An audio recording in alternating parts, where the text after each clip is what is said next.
আসসালামু আলাইকুম। আশা করি আপনারা ভালো আছেন, সুস্থ আছেন। এই মুহূর্তে যারা স্ক্রিনে আমাকে দেখতে পাচ্ছেন, কাইন্ডলি একটু কমেন্টে জানাবেন প্লিজ আপনি আমাকে ক্লিয়ারলি শুনতে পাচ্ছেন কিনা।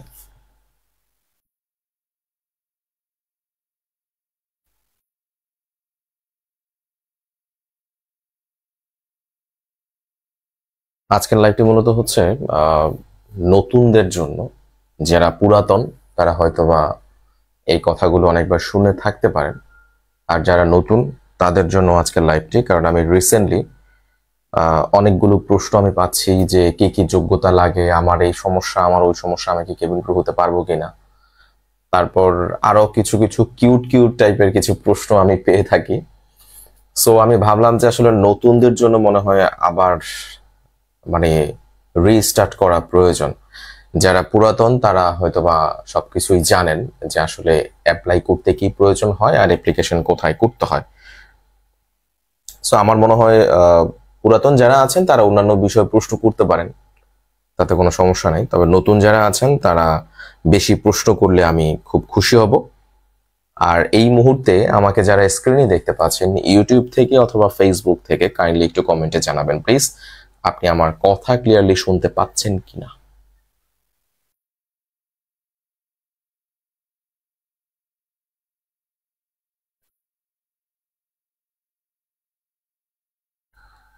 কাইন্ডলি একটু কমেন্টে জানাবেন প্লিজ আপনি আমার কথা ক্লিয়ারলি শুনতে পাচ্ছেন কিনা, তাহলে আমি খুবই খুবই উপকৃত হব। আর আমি ভিডিওর শুরুতেই বলে দিয়েছি আজকের লাইভ অপশনটা শুধুমাত্র নতুনদের জন্য স্পেসিফিকলি, বাট পুরাতনরাও চাইলে প্রশ্ন করতে পারেন, কোনো সমস্যা নেই। পুরাতনরা চাইলে প্রশ্ন করতে পারেন। নতুনদের জন্য এই কারণেই বলেছি, আমি রিসেন্টলি খুব বেশি প্রশ্ন পাচ্ছি, আর তাদের জন্যই মনে হয় একটু বলা উচিত আমার। সো আপনারা যারা এই মুহূর্তে আমাকে স্ক্রিনে দেখতে পাচ্ছেন একটু কমেন্টে কাইন্ডলি যদি একটু জানাতেন যে আপনি আমাকে ক্লিয়ারলি শুনতে পাচ্ছেন কিনা। আর আমি বোর্ডে কিছু লেখা লিখবো, বোর্ডের লেখাটা ঠিক আছে কিনা দেখেন তো। Is this okay?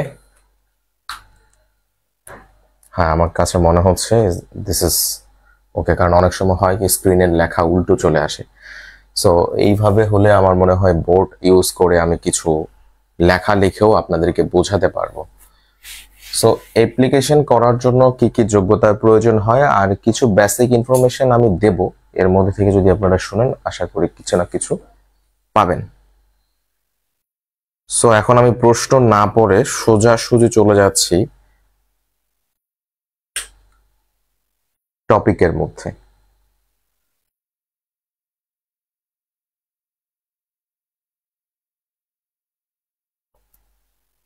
অ্যাপ্লিকেশন করার জন্য যে বিষয়গুলো প্রয়োজন সেগুলো আমি একের পর এক লিখছি। সেটা হচ্ছে এডুকেশন যে কোয়ালিফিকেশন সেটা, 2 নাম্বার হাইট। আর এখানে কিছু প্রশ্ন আমি আজ করব আপনাদেরকে, বা কিছু প্রশ্নের উত্তর আমি দিব, এই কারণে প্লাস প্লাস চিহ্ন লিখে রাখলাম, চাইলে আপনারা মনে করতে পারেন। 3 নাম্বার ওয়েট, এটা নিয়েও কিছু বলার দরকার আমার মনে হচ্ছে। 4 নাম্বার এইজ, বয়স। 5 নাম্বার আইসাইট। আর বয়স এখানে একটু ইনফরমেশন আমি অ্যাড করতে চাই, কারণ আমি রিসেন্টলি কিছু কল পাচ্ছি যে ভাইয়া আমার 27 আপ হয়েছে, so is it possible to apply after 27। So আমি 27 এর পরে কি অ্যাপ্লিকেশন করতে পারবে কিনা এটা নিয়ে আবার একটু ডিসকাস করব। 6 number swimming.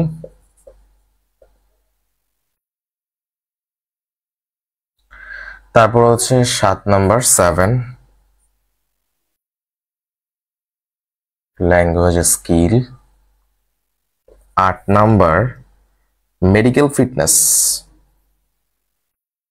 Medical fitness, physical appearance. আচ্ছা, এটাও নিয়েও বলবো, আমি আজকে খুঁটিনাটি সব বলবো।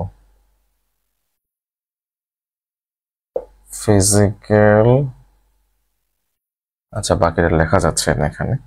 রেসিডেন্সি রিক্রুটমেন্ট, রেসিডেন্সি রিক্রুটমেন্টে কি আছে?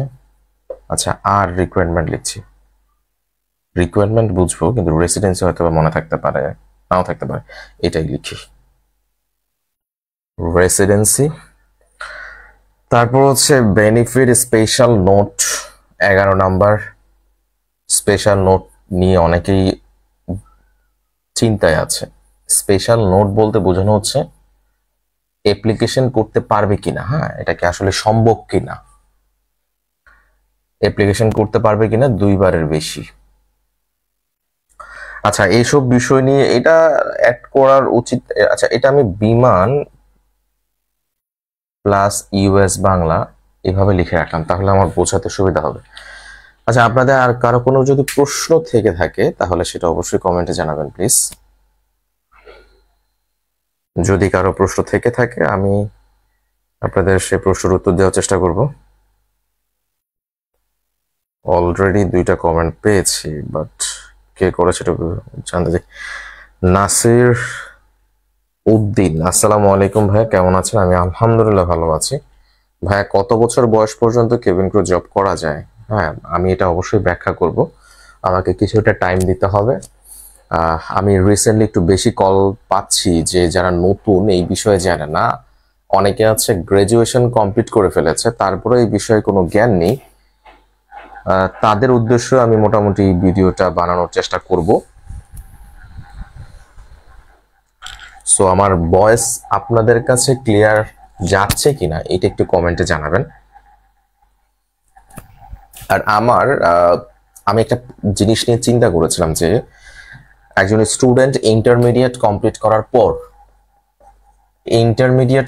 করার পর as a student, if he or she has qualification to apply for the cabin crew job, so why should be a cabin crew? একটা ক্যাবিন ক্রু মানে এই পেশায় কেন আসা উচিত বা কেন ক্যাবিন ক্রু হওয়া উচিত, এটা নিয়ে আমি একটা বাস্তবধর্মী একটা ভিডিও আপনাদেরকে মেক করে দেব, আপনারা আশা করি দেখে নেবেন। আমি এখনো ভিডিওটা মেক করিনি, ফিউচারে করব রিসেন্টলি। একজন স্টুডেন্টকে কেন কেবিন ক্রু পেশায় যাওয়া উচিত, কখন যাওয়া উচিত, কি কারণে যাওয়া উচিত, এই সময় গেলে তার কি হবে, ফিউচারে কি হতে পারে, এই ধরনের বাস্তবধর্মী, আমি অন্যদের মতো এমন ভাবে আপনাকে ভয় পাইয়ে দিব না বা খারাপ কিছু আপনাকে শোনাবো না বা এমন ভাবে আপনাকে মোটিভেটেড করব না যে আপনি আমার এখানেই শুধুমাত্র করেন। So as a mentor I should say the reality in this section, so I will make a video about it. So আশা করি আপনারা সেটা দেখে নেবেন। এই মুহূর্তে যারা ইউটিউব থেকে আমাকে দেখতে পাচ্ছেন কাইন্ডলি একটু কমেন্টে জানাবেন। So let's get start the topic. Today's topic is qualification, minimum qualification for cabin crew job. প্রথমত এডুকেশন কোয়ালিফিকেশন যতটুকু প্রয়োজন, ইটস মিনিমাম ইন্টারমিডিয়েট এবং এটার সমপরিমাণ কিছু যোগ্যতা আছে ডিপ্লোমা। এই ডিপ্লোমা হচ্ছে যারা হচ্ছে ওই টেকনিক্যাল কিছু প্রফেশনাল কোর্স করে থাকে আফটার দ্য এসএসসি, এই এসএসসির পরে পলিটেকনিক্যালে বা প্রফেশনাল নার্সিং কোর্সে ভর্তি হয়ে থাকে, এটা সিমিলার টু ইন্টারমিডিয়েট এইচএসসি। সুতরাং ডিপ্লোমা নার্সিং বা ডিপ্লোমা যে কোনো কোর্সের মাধ্যমে অথবা পলিটেকনিক্যাল থেকে পড়াশোনা করার পর he or she can apply for this job very easily. And then অনেকে আমাকে প্রশ্ন করে থাকেন যে এডুকেশন কোয়ালিফিকেশন বুঝলাম minimum 3, but must have 3 point, এটা কি অ্যাকচুয়ালি তারা যা বলেছে তাই কি হয়ে থাকে? এর কম হলে কি হবে না? দেখুন, আপনি এর কম পেলেও আবেদন করতে পারবেন, তারা তাদের রিকোয়ারমেন্ট দিয়েছে, এটা আমিও মানি। তারা বয়স 27 বলেছে, আপনি বয়স 37 কেন, 47 বছর বয়সে আপনি আবেদন করতে পারবেন, কোনো বাধা নাই। তারা কি বলেছে আপনাকে আবেদন করলে মারবে? তারা কি এমন কেউকে বলে দিয়েছে যে 27 বছরের বেশি একদিন বড় যে হবেন সে আবেদন করলেই মার খাবেন, তার নামে অটোমেটিক মামলা হয়ে যাবে? তারা কখনো এগুলা বলে না। সুতরাং আপনি যে যোগ্যতায় থাকেন না কেন, আপনি তাদের শর্টলিস্ট হবেন কিনা এটা তারা দেখে আপনাকে শর্টলিস্ট করবে। আবার আপনার যে যোগ্যতায় থাকুক না কেন আপনি অ্যাপ্লিকেশন করতে পারবেন, that doesn't matter. But the minimum qualification you must have, যে মিনিমাম ইন্টারমিডিয়েট অ্যান্ড পয়েন্ট যে কোনো একটা থাকলেই হবে। 3 পয়েন্টের নিচেও যদি আপনার থাকে আপনি অ্যাপ্লিকেশন করুন। দেখুন আমি প্রমাণ ছাড়া কথা বলি না, মিনিমাম 3 পয়েন্টের নিচেও স্ক্রিনিং টেস্টের জন্য কল পেয়েছে, ফাইনাল ভাইভা পর্যন্ত গিয়েছে, ঠিক আছে? সুতরাং ওটা কোনো ম্যাটার না। আচ্ছা এবার চলে আসে আমি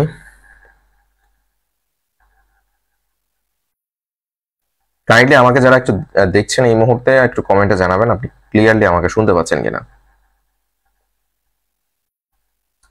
আচ্ছা এরপরের টপিকটা হচ্ছে হাইট নিয়ে প্লাস প্লাস দেওয়ার পেছনে কিছু রিজন আছে, সেই রিজন গুলো একটু আমি বলবো। হাইট হচ্ছে 158 সেন্টিমিটার। সেন্টিমিটার তো আপনারা বাসায়, সেন্টিমিটার আপনাদের কাছে ফিতা আছে তো, তাই না? নিচ থেকে মাপবেন যে 158 সেন্টিমিটার, নট ইঞ্চি।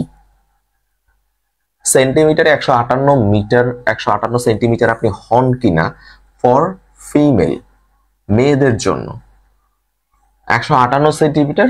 অথবা আপনি এটা দিয়েও চেক করতে পারেন যে আপনি উকি দিয়ে এভাবে উকি দিয়ে 212 সেন্টিমিটার পর্যন্ত আপনি টাচ করতে পারেন কিনা, তাহলেই হবে।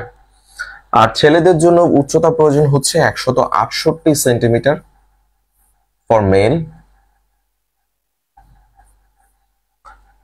আচ্ছা হাইট নিয়ে আরো কিছু কথা বলার জন্য আমি প্লাস প্লাস দিয়েছি।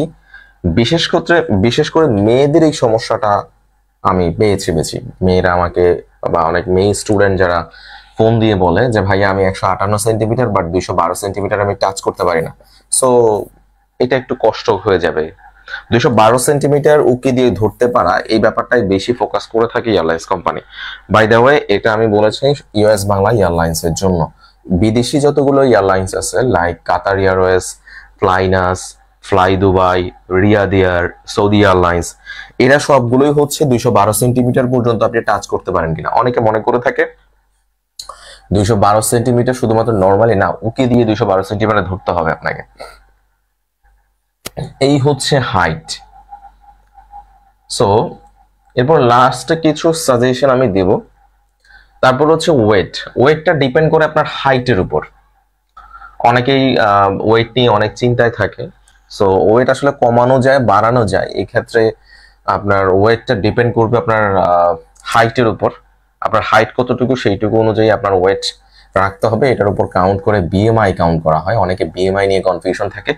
একটা কাজ করবেন, আপনার মোবাইলের অ্যাপ স্টোরে যাবেন। আপনার মোবাইলের অ্যাপ স্টোর থেকে অ্যাপে গিয়ে লিখবেন যে প্লে স্টোর, যেটাকে বলে প্লে স্টোরে গিয়ে বিএমআই ক্যালকুলেটরটা লিখে সার্চ দিলে আপনি বিএমআই অনেক ক্যালকুলেটর পেয়ে যাবেন।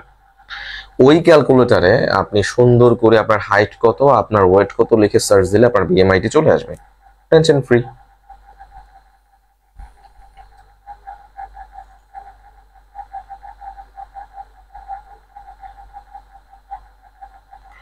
ইয়োশা বা নাসির উদ্দিন একটু যদি আমাকে কমেন্ট করে জানাতে, প্লাস মানে ক্লিয়ারলি আমার কথা শোনা যাচ্ছে কিনা। আমি অনেকক্ষণ যাবত এই জিনিসটা বলছিলাম, বাট অনেকে আমার লাইভে আছে এই মুহূর্তে, একটু আমাকে কনফার্ম করা দরকার আমার কাছে মনে হচ্ছে। আচ্ছা এরপর এই গেল হচ্ছে ওয়েট আর হাইটের ব্যাপারটা, বিএমআই কিভাবে ফাইন্ড আউট করতে হয়। সো এটা বলে দিলাম। এরপর বিএমআই একটা ক্যালকুলেশন আছে, এত ঝামেলার দরকার নেই। The most important part is age. বয়স আসলে আপনার যদি মিনিমাম বয়স, এতক্ষণ যা বললাম সেগুলো প্রত্যেকটা এয়ারলাইন্সের জন্য। আপনি বিমান বলেন, ইউএস বাংলা বলেন, নব এয়ার বলেন, এয়ার এক্সট্রা বলেন, আপনার সবকিছুর জন্য এইটুকু, ঠিক আছে? এবার আপনার এইজের ক্ষেত্রে বিমান 19 থেকে 25 বছর পর্যন্ত নিয়ে থাকে বিমান বাংলাদেশ এয়ারলাইন্স। আর হচ্ছে US Bangla airlines, US Bangla নিয়ে থাকে হচ্ছে 18 থেকে 27। তারপর হচ্ছে নব এয়ার, নব এবং এয়ার এক্সট্রা, এটা এভাবেই লিখলাম, এরা 18 থেকে 27 নিয়ে থাকে। ফ্লাই ঢাকা নতুন এয়ারলাইন্স এখনো সার্কুলার আসেনি, দ্যাটস ওয়াই আমিও জানি না, কেউই জানে না তারা কত নিয়ে থাকবে। সো বিমান হচ্ছে 19 থেকে 25 বছর নিয়ে থাকে। এরপরে বাহিরের যে এয়ারলাইন্স গুলো আছে যেমন কাতার বা ফ্লাই দুবাই, তারপর হচ্ছে এমিরেটস, তারপরে হচ্ছে সৌদি এয়ারলাইন্স, তারপর হচ্ছে ফ্লাইনাস, মানে বাকি যতগুলো ইন্টারন্যাশনাল এয়ারলাইন্স আছে প্রত্যেকটা হচ্ছে বয়স মিনিমাম 21 বছর।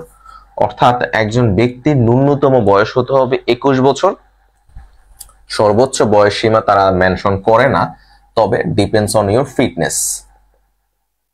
তবে এইটুকু আমি বলতে পারি 30-35 পর্যন্ত গেলেও কোনো সমস্যা নেই, তবে 35 পরে গেলে আসলে ফিটনেস ধরে রাখাটাও কষ্ট। এবার আসি, যদি আপনার 27 প্লাস হয়ে যায়, আপনি কি ইউএস বাংলা নবইয়ার ইয়ারেস্টাতে অ্যাপ্লিকেশন করতে পারবে কিনা? This is the very biggest question I have ever goat so many Times. Because অনেকেই আমাকে ইদানিং বেশি প্রশ্ন করছেন, আর তারা গ্রাজুয়েশন কমপ্লিট করা স্টুডেন্ট, যে ভাইয়া আমি অ্যাপ্লিকেশন করতে পারবো কিনা আফটার 27।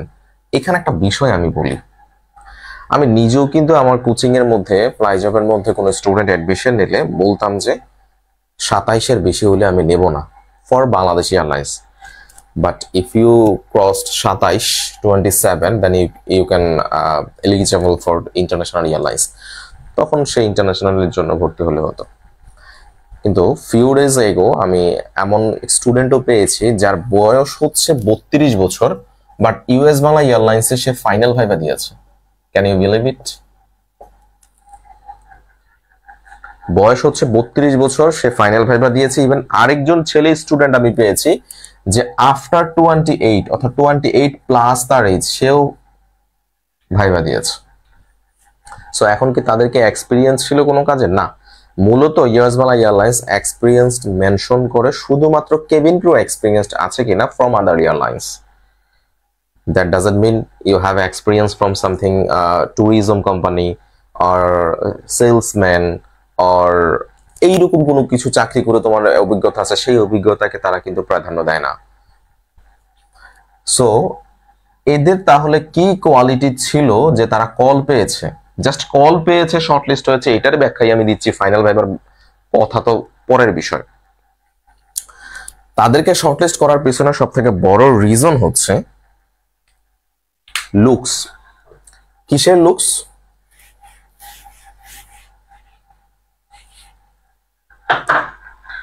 তাদেরকে শর্টলিস্ট করার সব থেকে বড় রিজন হচ্ছে লুকস।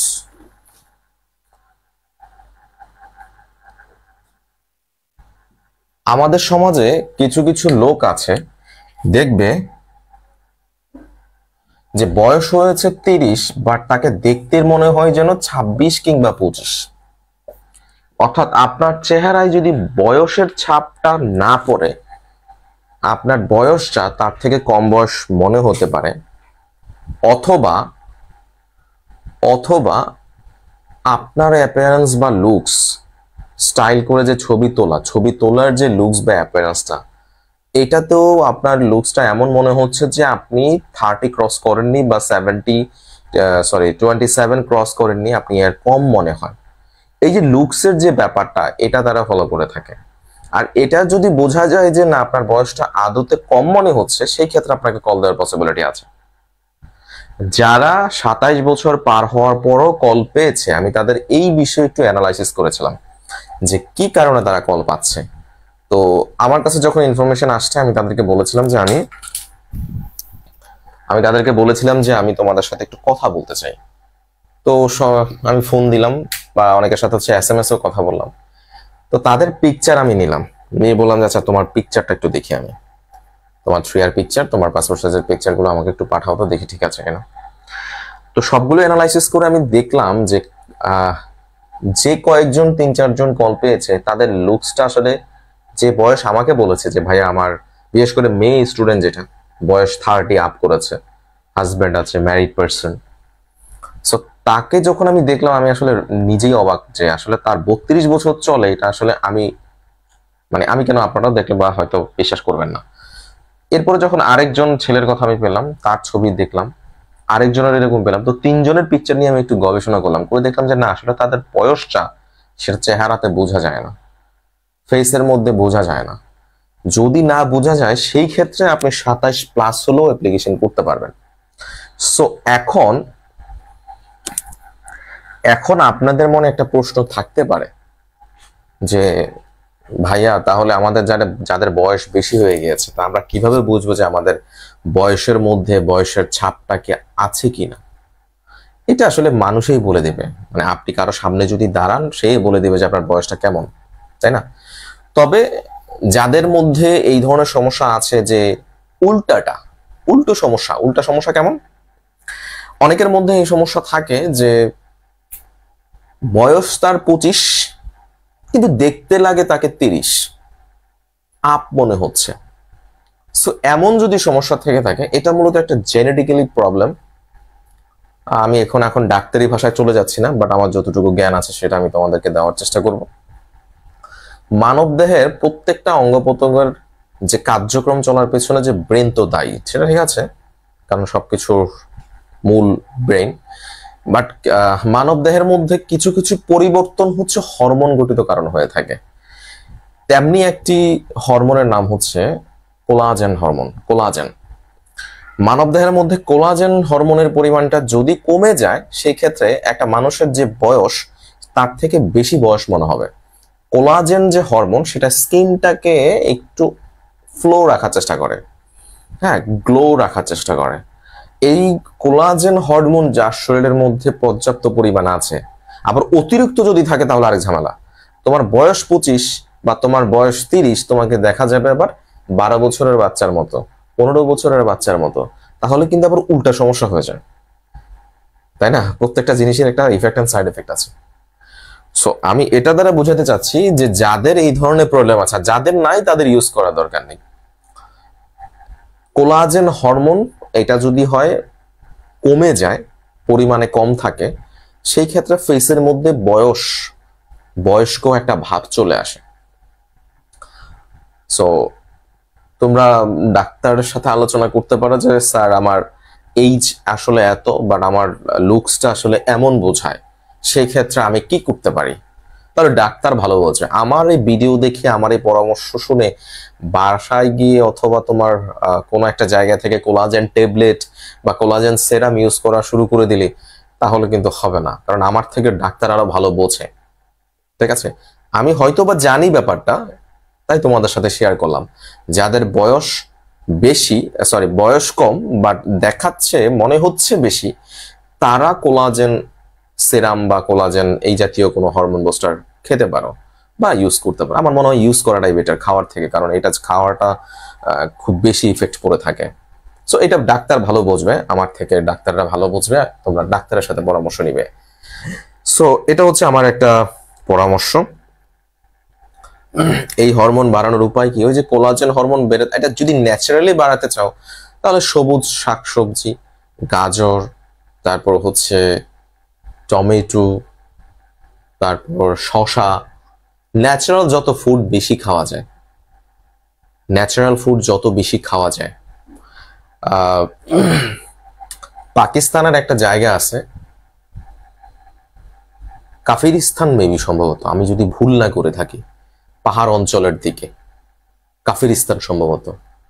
ওই জায়গার মানুষ খুব বেশি মানে বয়স বোঝা যায় না তাদের। সো প্রথম ঘটনাটা ঘটেছিল, ইউরোপে যাচ্ছিল ওনাদের একটা নাগরিক, যার বয়স 125 বছর, কিন্তু তার চেহারা দেখলে কেউ বুঝতে পারবে না তার 125 বয়স। সো ইমিগ্রেশন অফিসার তার এটা দেখে পুরো অবাক, পরে এটা নিয়ে নিউজ অনেক হয়েছে।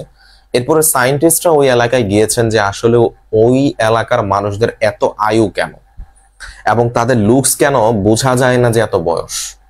পরে তাদের লাইফ স্টাইল নিয়ে অনেকটা গবেষণা করে দেখলো যে তারা সবসময় তাজা জিনিস খায়, তারা শাকসবজি, ন্যাচারাল যে ব্যাপারগুলো, এগুলোর উপর বেশি ডিপেন্ডেবল।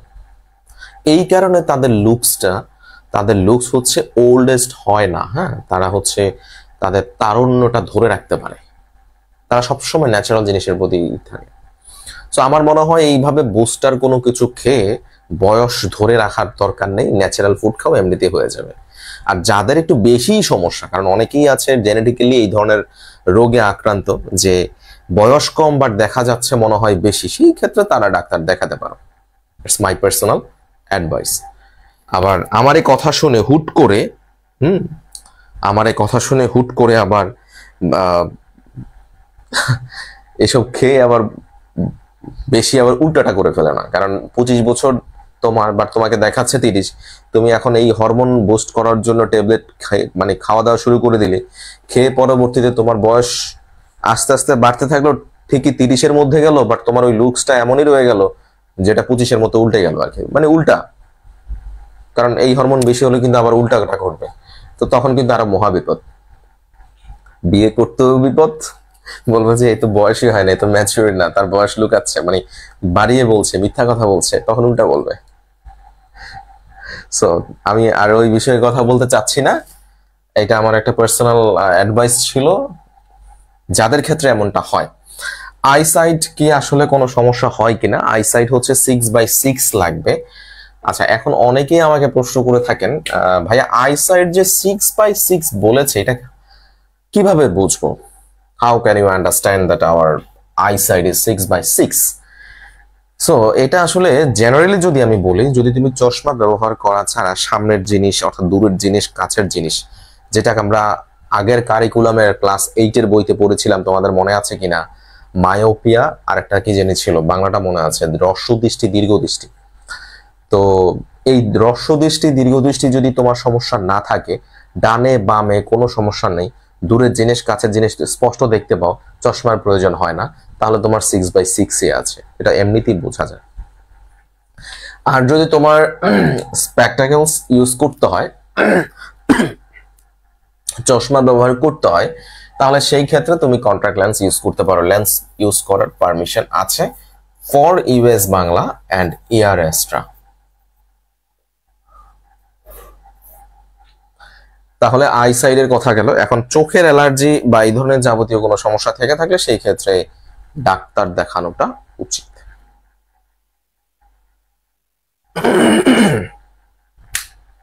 আচ্ছা, এই মুহূর্তে আমার লাইভে যারা অংশগ্রহণ করেছেন কাইন্ডলি একটু কমেন্টে জানাবেন প্লিজ, আপনি কোন জায়গা থেকে আমার লাইভে অংশগ্রহণ করেছেন, আর যদি সম্ভব হয় লাইভটি শেয়ার করে দেবেন কাইন্ডলি। আচ্ছা, এরপর হচ্ছে swimming is an important for cabin crew job? Yes, swimming is very important for cabin crew job, but this is not important for the application. Before getting the job you have to apply first, but they already mentioned their circular যে আপনার swimming জানা বাধ্যতামূলক না for the application. You can learn the swimming after the selection in during the training period. So training period এ আপনি এটা অবশ্যই শিখে নিতে পারবেন, সেই সুযোগ আপনাকে তারা দেবে। তার মানে অ্যাপ্লিকেশন করার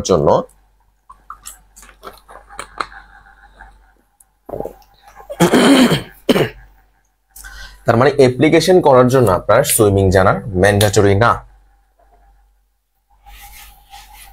তবে চাকরি করার জন্য ম্যান্ডেটরি।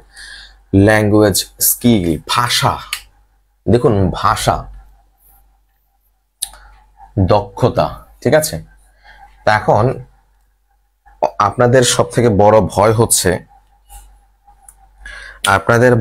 হচ্ছে ভাইয়া ইংরেজি তো পারি না, কিন্তু আপনারা কি জানেন বাংলা ঠিক মতো না উচ্চারণ করতে পারলে আপনাকে ওখানে চাকরি দেবে না।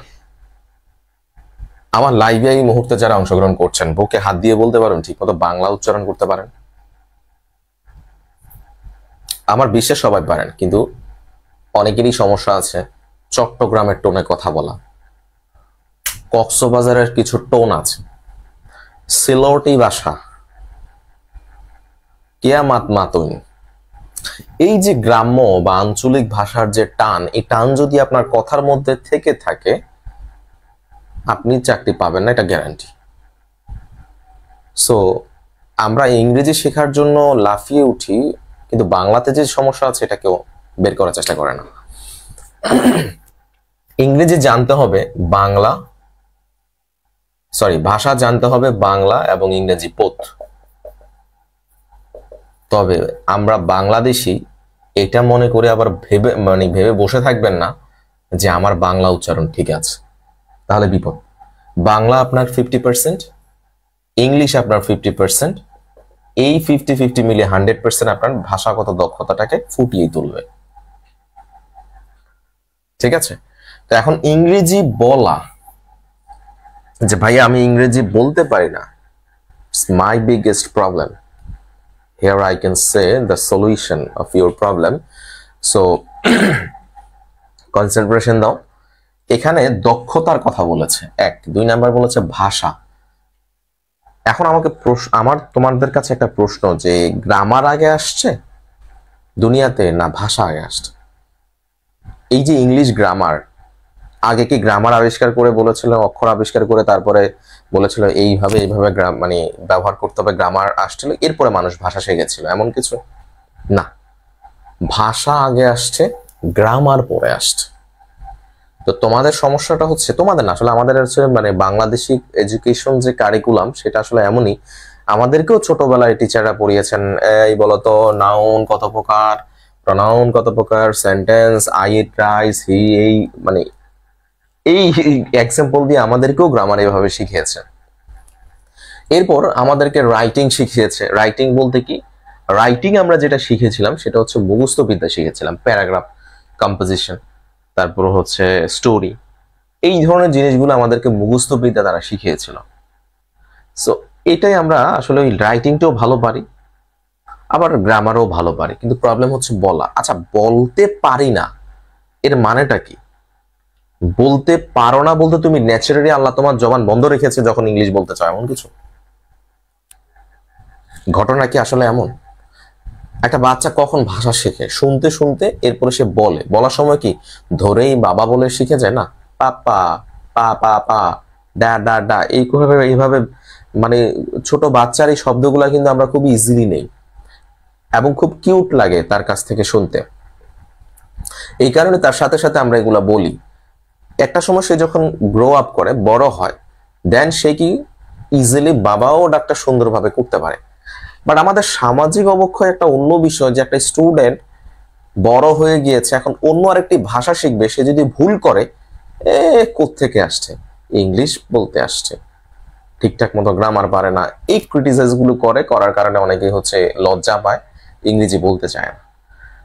সো এই কারণে আমার কাছে মনে হচ্ছে ইংরেজিটা আসলে প্র্যাকটিস যখন করবে তখন অন্য কারোর সাথে করার দরকার। প্রথমে নিজে নিজে, যখন 50% 60% তুমি পারছো, তখন অন্যের সাথে। এর জন্য তুমি কি ব্যবহার করতে পারো? How can I practice my self? তুমি স্ট্যান্ড করো হচ্ছে তোমার in front of the mirror, আয়নার সামনে কথা বলতে পারো নিজে নিজে। তারপর হচ্ছে মোবাইলের রেকর্ড অপশনটা আছে, সেই রেকর্ড অপশনটি অন করো, ভিডিও ক্যামেরাটা অন করো, মোবাইলটা এভাবে অন করে, ভিডিও ক্যামেরা অন করে এভাবে, তারপরে সামনাসামনি কথা বলো। দেখবে যে অনেকটাই হচ্ছে তোমার নার্ভাসনেস রিডিউস হয়ে যাবে, কমে যাবে। এবার আসি, ইংরেজি বলতে পারি না। আচ্ছা ভাই, তুমি কি ইংরেজি কি একদমই রিডিং এ পড়তে পারো না? সেটা নাকি অন্য কিছু? রিডিং তো ঠিক মতো পড়তে পারো, কোন সেন্টেন্সের কি মিনিং এটাও পারো। তো ঠিক আছে, একটা কাজ করি, আমি আমার বাস্তবিক জীবনের মধ্যে বাংলা দিয়ে ইংরেজি প্রথমে মেক করি। এক একজনের স্টাডি সিস্টেম এক এক রকম, প্রসিডিউর এক এক রকম, মেথড এক এক রকম। অনেকে আগে ভোকাবুলারি শিখে, আবার অনেকে আছে যে প্র্যাকটিস করতে করতে এরপরে যেটা আগ্রহ সৃষ্টি হয় তখন গিয়ে শিখে। যেমন আমার এক টিচার ছিলেন, নূর স্যার নামের একজন টিচার ছিলেন। ওনাকে আমি যখন জিজ্ঞেস করেছিলাম যে স্যার আপনি কিভাবে ইংরেজিতে এত দক্ষতা অর্জন করেছেন, আপনি কি খুব বেশি ভোকাবুলারি জেনেছেন? উনি বলেছেন না, আসলে আমি যখন ইংরেজি বলতাম, হুট করে যখন হোঁচট খেতাম কোনো শব্দ মেক করতে গিয়ে, বা নতুন একটা শব্দ শুনতাম, তখন আমি ওই নতুন বাংলা শব্দটার আসলে ওই বাংলা শব্দের ইংরেজি কি হতে পারে ওটা নিয়ে আমি রিসার্চ করতাম। তখন আমার একটা কিউরিওসিটি চলে আসতো। বাট যখন আমি একটা বই নিতাম যে ভোকাবুলারি মুখস্থ করবো, বিশ্বাস করো আমি 5টাও মুখস্থ করতে পারিনি। কারণ উদ্দেশ্য নিয়ে যদি আমি কোনো কিছু করতে চাই, আমি পারি না যে আমি এই জিনিসটা করবই, তখন প্ল্যান করে বসে কিন্তু আমার হচ্ছে না। যখন আমি হোঁচট খাই তখন আমার হয়, কারণ হোঁচট খেলে তখন আমার ব্রেন বলে যে তাড়াতাড়ি ওটা শিখ। আবার অন্য আরেকটা টিচার এমন পেয়েছি যিনি কিনা ভোকাবুলারির বই পর্যন্ত মুখস্থ করে ফেলেছেন, কোন জায়গায় কোন ভোকাবুলারি আছে উনি মুখস্থ, এরপর সেগুলো অ্যাপ্লাই করে উনি ভালো ইংরেজি শিখেছেন। তো এখন প্রসেসটা কিন্তু সবার ক্ষেত্রে এক না। তোমার প্রসেস আর অন্যের প্রসেস কিন্তু এক মিলানো যাবে না। অনেকে মুভি দেখেই ভালো ইংরেজি বলতে পারে, অনেকে প্র্যাকটিস করতে পারে। সো প্রথমত এই যে ছোট্ট ছোট্ট যে আমাকে যেতে হবে, আই শ্যাল গো, কি কেন শেল বসতে হয়, কোন জায়গায় উইল বসে, আমাদের খুঁটিটাতে একটু প্রথম গ্রামার জানতে হবে যদি আমরা নিজে নিজে প্র্যাকটিস করতে যাই, যে এই জায়গায় এই গ্রামারটা ব্যবহার করতে হবে। এরপর যখন কোনো একটা ভুল তুমি বলেছো, এটা কেন ভুল হলো, ভুলটা সলিউশন করো, এখানে কোন জিনিসটা বসা উচিত ছিল, এইভাবে আসলে আমাদের মনে হয় দৈনিক 2 ঘন্টা বা 1 ঘন্টা করে প্র্যাকটিস করা উচিত। যদি না করো তাহলে তুমি নতুন ভাষা শিখতে পারবে না। আর গ্রামার ঠিক আছে, যেহেতু একদম জিরো লেভেল থেকে শুরু করতে গেলে গ্রামার তোমাকে কিছু হলেও জানতে হবে, নয়তো তুমি সেন্টেন্সে মেক করতে পারবে না। তবে তোমার যদি গ্রামার প্রয়োজন হবে না কখন, তোমার পাশে আরেকজন ইংলিশম্যান আছে, সে বলছে তুমি তাকে অনুকরণ করছো, তাহলে গ্রামারের প্রয়োজন নাই। সে বলছে ও আচ্ছা এটা এই কথায় আমার বন্ধু বা অমুক ব্যক্তি সে এইভাবে ইংরেজিটা বলেছে, ঠিক আছে তাহলে আমি ওটা কপি করি। কপি করতে করতে হয়ে যায়, অনেকে ইউটিউব দেখেও শিখে ফেলতে পারে। তো you have to find out the process of your learning, মানে ইউর লার্নিং প্রসেসটা you have to find out first, then you should apply. But problem হচ্ছে তোমরা যে টিচারের কাছেই যাও ইংরেজি শেখার জন্য বা যেটাই শেখার জন্য, তোমরা ওই টিচার যে জিনিসটা অ্যাপ্লাই করে দিচ্ছে যে এইভাবে পড়ো ওইভাবে পড়ো, তোমরা ওইভাবে পড়ার চেষ্টা করো। দেখো টিচার বলতে পারে যে এটা পড়ো ওইটা পড়ো, তোমরা ঠিক আছে টিচার যেহেতু এটা পড়তে বলেছে ওইটা পড়তে বলেছে আমি এগুলাই করি, বাট পড়ার ক্ষেত্রে যে প্রসেসটা যে মেথডটা এটা টিচার যেটা শিখিয়ে দেবে সেটাই যে তোমার লাইফে কাজে লাগবে এমনটা না। অনেকে ভোরবেলা উঠে পড়লে তার মনে থাকে, আবার অনেকে দেখবে যে কোনো টাইমে পড়লেই মনে থাকে, আবার অনেকে প্রেশার নিয়ে পড়তে পারে, কেউ কেউ আবার সামান্য শব্দও পড়তে পারে না, অনেকে জোরে জোরে পড়লে মুখস্থ হয়, অনেকে ধীরে ধীরে পড়লে মুখস্থ হয়, অনেকে চোখ দিয়ে দেখে দেখে মুখস্থ হয়। ভাই সবার মেথড প্রসেস তো এক না।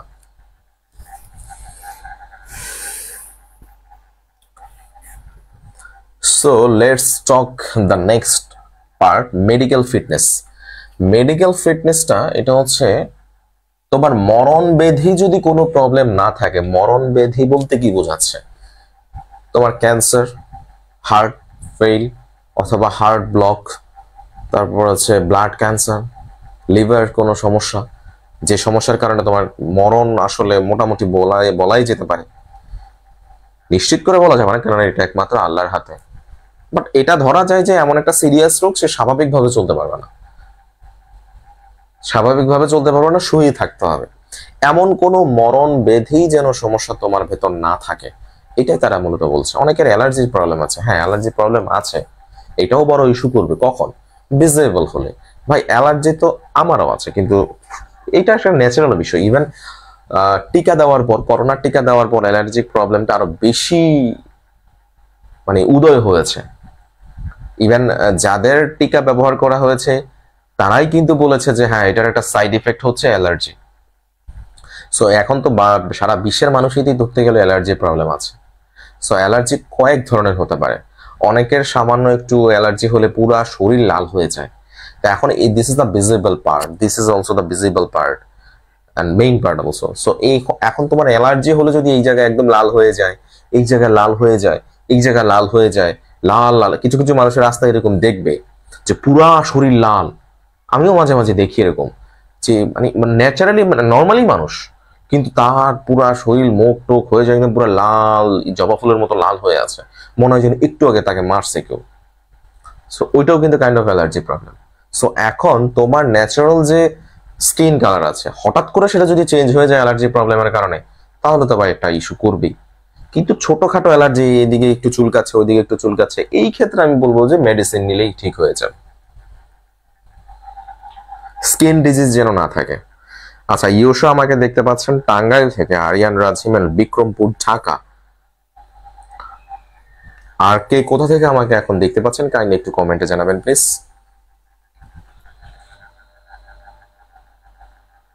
আচ্ছা ইউটিউব থেকে যারা আমাকে দেখতে পাচ্ছেন আপনাদের কোনো প্রশ্ন থাকলে কমেন্টে জানাতে পারেন, আর ফেসবুক থেকে যারা এই মুহূর্তে আমাকে দেখতে পাচ্ছেন আপনাদেরও কোনো কমেন্ট থাকলে বা কোনো প্রশ্ন থাকলে সেটা কমেন্টে জানাবেন প্লিজ।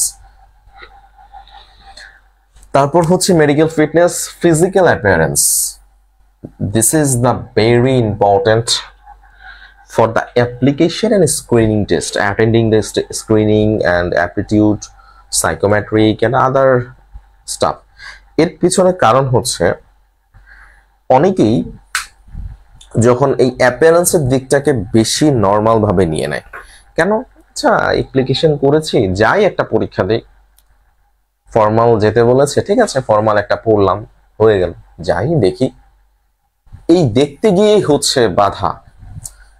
প্রফেশনালিজম আপনাকে মেনটেন করতেই হবে, because you just go for a professional job, and cabin crew is এমন একটা জব আমার কাছে মনে হচ্ছে যেটা আসলে প্রত্যেকটা জিনিসকে ডিফাইন করে।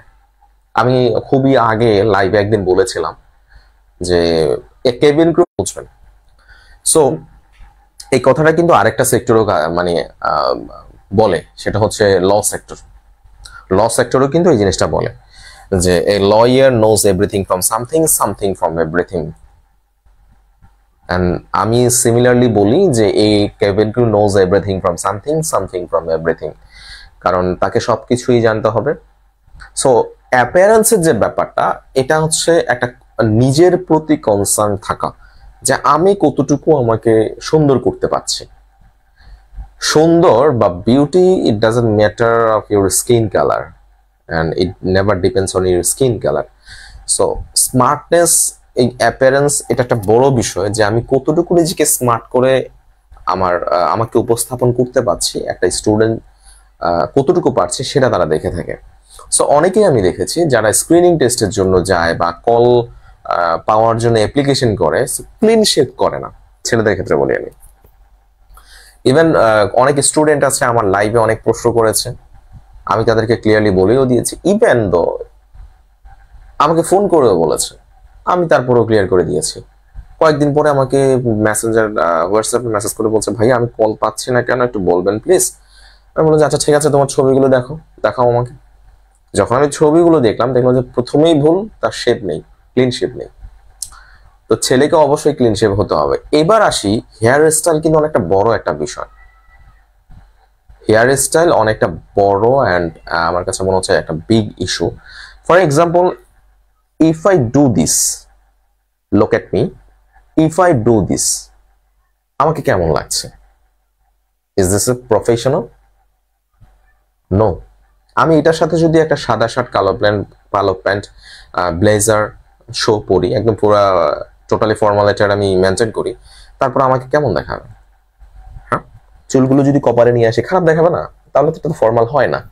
কিন্তু আমি অনেকেরই দেখেছি যে এই চুল টুল এভাবে আউলে থাকে, মানে ভবে করে মনে হয় ভেগ ধরেছে এমন। কিন্তু যাচ্ছে কোথায়? 70,000, 80,000, 1 লাখ টাকা দামের একটা চাকরির ইন্টারভিউতে, অথচ তার লুকসই ঠিক নাই।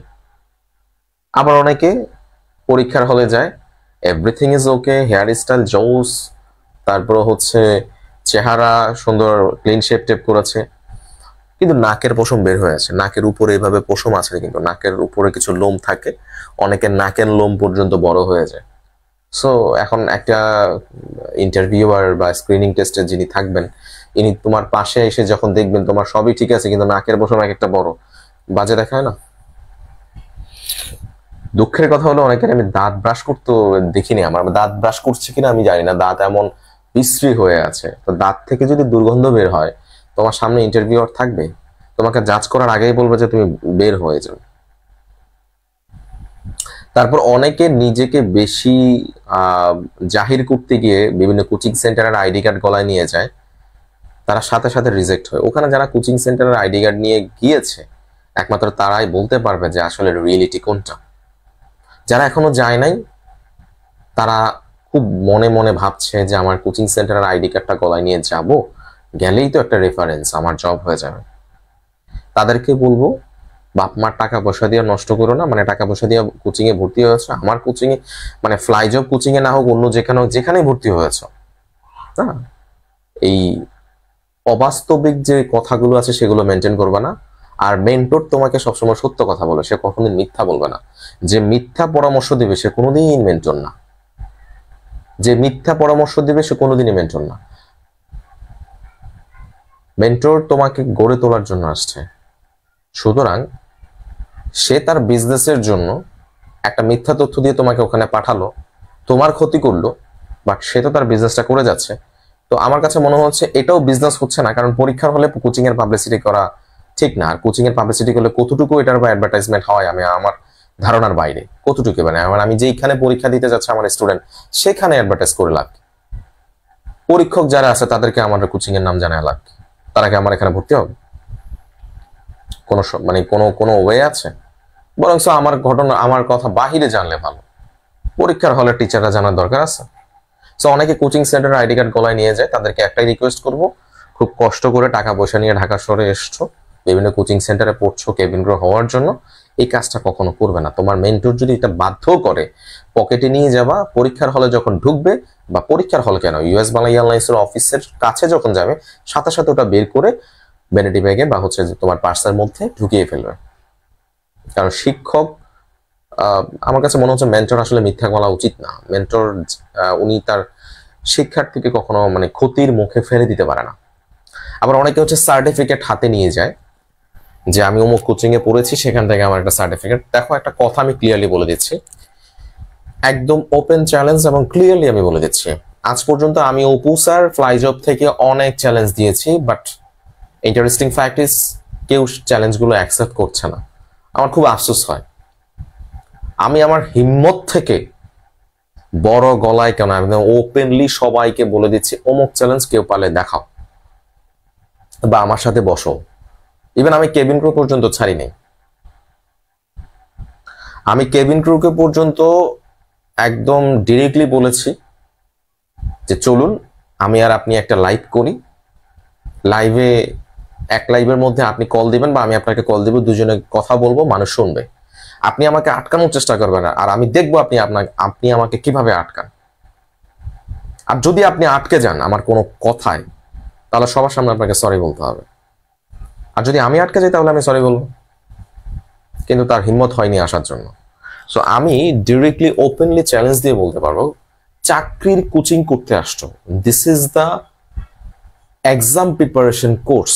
যদিও অনেক কোচিং সেন্টার আছে ঢাকা শহরে ট্রেনিং কোর্স করায়, this is not fair. Actually ওইটা চাকরি পাওয়ার পর এয়ারলাইন্স কোম্পানি তোমাকে ফ্রিতে দিবে। So you don't need a training course, you just need an exam preparation course, right? So exam preparation course যেগুলো আছে সেটার কোনো সার্টিফিকেট হয় না। একটা ইন্টারেস্টিং কথা বলি আমি, বিসিএস এর একটা ক্যাডার আছে, একটা পার্টে, সেটা হচ্ছে এএসপি, পুলিশ ক্যাডার, সহকারী পুলিশ কমিশনার, যেটা পুলিশ এএসপি যেটাকে বলে। সো এএসপি একদিন আমাকে একটা ফোন করেছিলেন, ওনার মেবি রিলেটিভ আমার এখানে পড়বে। তো উনি আমাকে ফোন করে বলেন যে সবগুলো কোচিং সেন্টার শুনলাম যে তারা সার্টিফিকেট দেয়, আপনি সার্টিফিকেট দেন না কেন, এটা কোনো রিজন হবে? তখন আমি ওনাকে ধরলাম যে না, এবার আমার সুযোগ হয়েছে। উনি একটা এডুকেটেড পারসন, ওনার মাথায় এই জিনিসটা আসলো না, তার মানে এখন আমার ওনাকে ধরতে হবে। যে বুঝের মানুষ হয়ে যদি ব্যবুঝের মতো কথা বলে তাহলে বুঝাই দিতে হবে না, চোখে আঙুল দিয়ে বুঝাই দিতে হবে। তখন ওনাকে বললাম যে ওনার ছবি দেখে আমি যতটুকু বুঝতে পারলাম, হোয়াটসঅ্যাপে কল দিয়েছিলাম, ছবি দেখে আমি দেখলাম যে না, ওনার যে ট্যাগ মানে ইগুলো আছে, ব্যাচ বুঝতে পেরেছি আমি যে উনি এএসপি। তখন ওনাকে বললাম যে আপনি মনে হয় বিসিএস ক্যাডার। বলেছে হ্যাঁ। তো আপনি কোথাও কোচিং করেছেন? বলছে হ্যাঁ, আমি একটা কোচিং সেন্টারে কোর্স করেছিলাম মানে বিসিএস এর জন্য। ওনারা কি কোনো সার্টিফিকেট দিয়েছে? না, ওনারা তো সার্টিফিকেট দেয়নি। তাহলে চাকরির কোচিং এর সার্টিফিকেট হয়, আমি তো জানতাম না। বাংলাদেশে আছে নাকি কোথাও?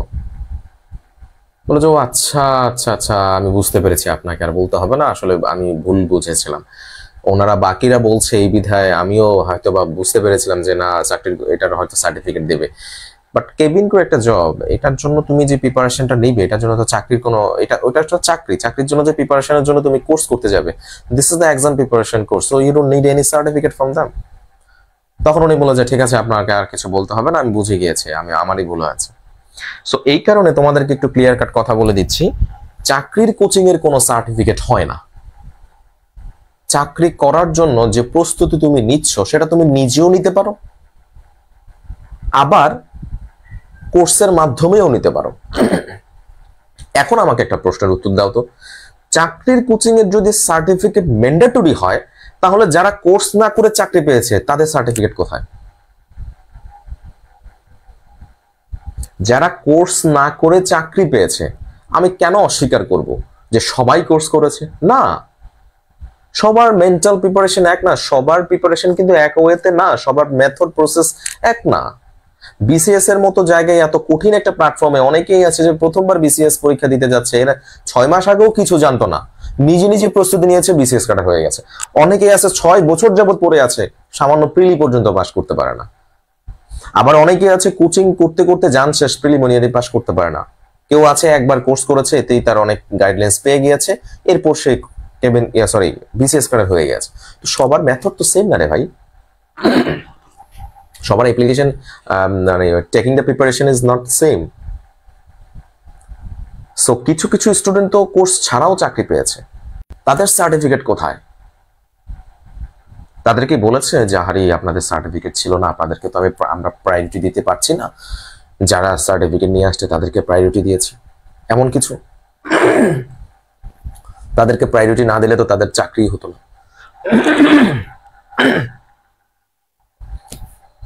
এমন কিছু না, এমন কিছু তো না।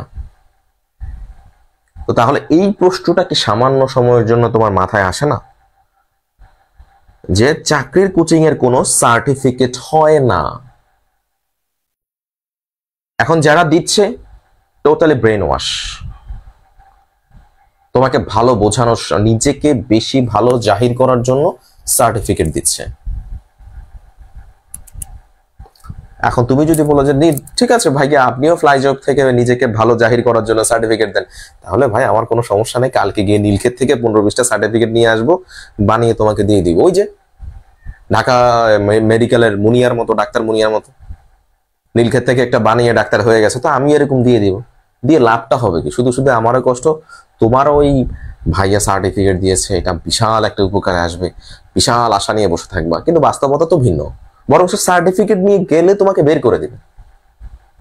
রিয়েলিটি হচ্ছে তুমি যদি সার্টিফিকেট নিয়ে যাও, if you go with your certificate, then they will be reject and must be reject,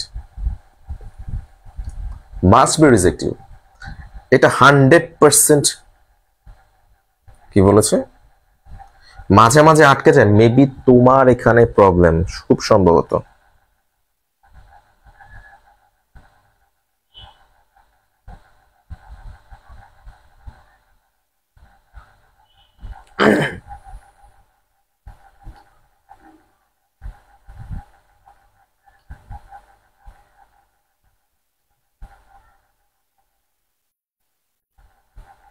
আচ্ছা, বাকিরা যারা এই মুহূর্তে আমাকে অনলাইনে দেখতে পাচ্ছেন, কাইন্ডলি একটু কমেন্টে জানাবেন প্লিজ, আমার কি কথা আটকে যাচ্ছে এমন কোনো সমস্যা? ও মাই গড, আমি তো ইউটিউবের কোনো কমেন্টই দেখতে পেলাম না।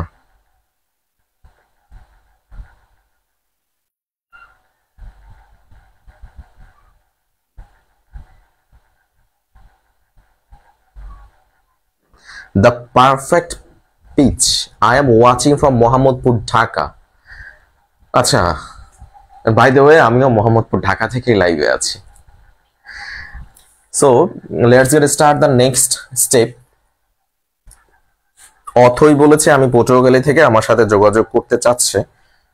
If you want to contact with me, this is our contact number, WhatsApp number 01951741300। এই একটা মাত্র হোয়াটসঅ্যাপ নাম্বার আছে আমাদের।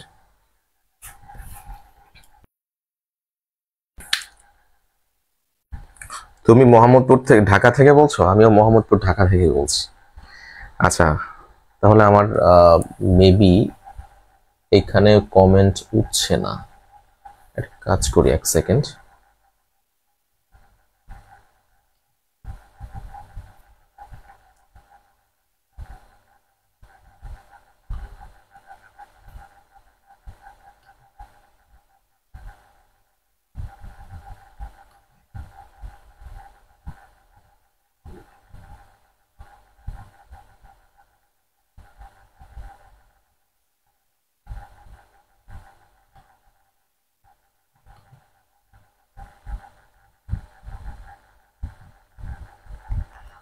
তুমি সলিমুল্লাহ রোড, আমি জাপান গার্ডেন পাশে থেকে বলছি।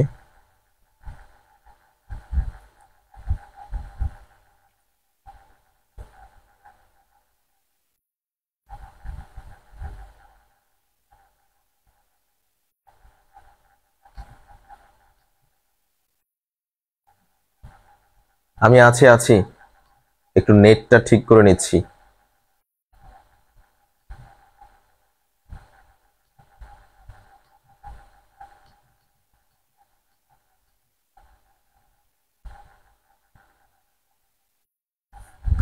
আচ্ছা, এখন ঠিক আছে, খুব সম্ভবত এখন আমি ডাটা ইউজ করছি। আচ্ছা, এখন নেক্সট কোয়েশ্চেন হচ্ছে,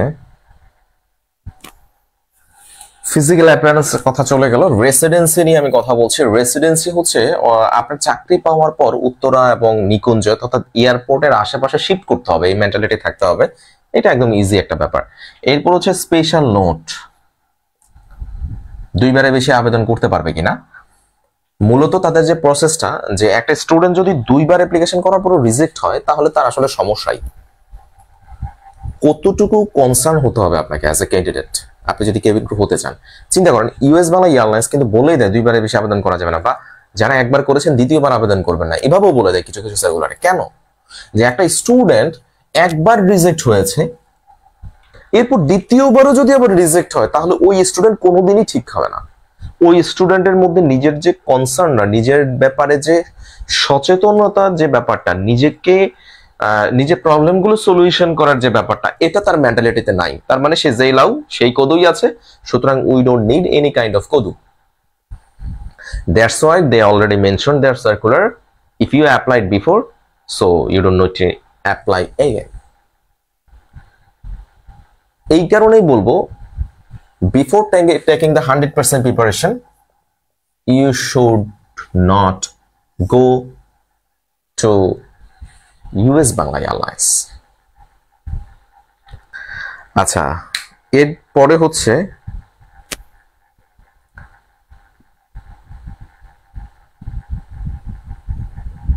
ভাইয়া, এখন তো ইউএস বাংলাতে আবেদন চলছে, আমি কোনো কোচিং করিনি, কিন্তু লুকস আর ফিজিক্যাল ফিটনেস নর্মাল আছে।